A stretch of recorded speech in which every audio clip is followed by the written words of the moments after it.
आता पाहूया टॉप 9 महत्त्वाच्या बातम्या। अंधभक्तांनी हा देश अंधकारामध्ये ढकलला। भाजपने पहलगाम हल्ल्याचं धार्मिक राजकारण केलं। सामनाच्या रोखठोकमधून भाजपवर निशाणा।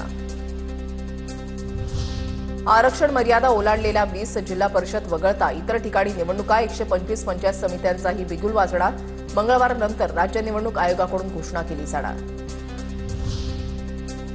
मृत शिक्षकाची मतदान अधिकारीपदी नियुक्ती। नाशिकच्या मालेगाव महापालिका प्रशासनाचा सावळा गोंधळ। महापालिका प्रशासनानं नांदगाव गटशिक्षण अधिकाऱ्यावर जबाबदारी ढकलली। गटशिक्षण अधिकाऱ्यावर चुकीची माहिती दिल्याचा ठपका। मराठा आंदोलक मनोज जरांगेंची तब्येत खालावली। छत्रपती संभाजीनगरच्या गॅलेक्सी रुग्णालयामध्ये उपचार सुरू।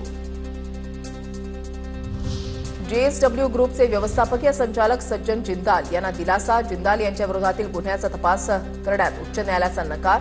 सज्जन जिंदाल यांच्या विरोधात बलात्कारासह धमकावल्याप्रकरणी तक्रार करण्यात आली होती।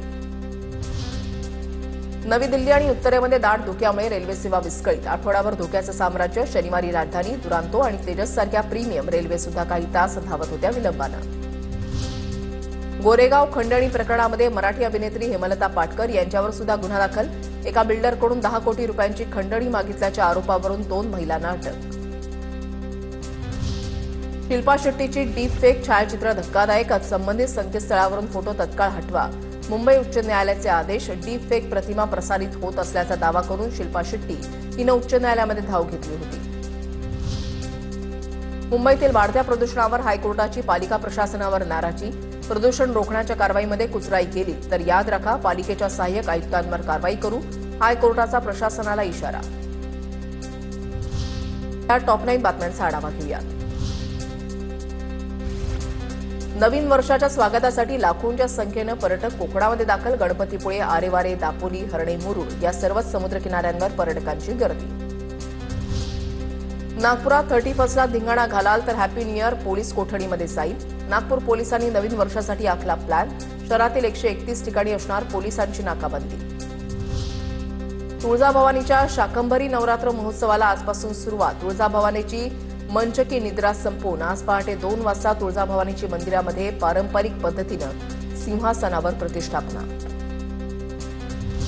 मालेगाव मनपाच्या 84 जागांसाठी 1381 अर्जांची विक्री। आतापर्यंत 4 अर्ज दाखल।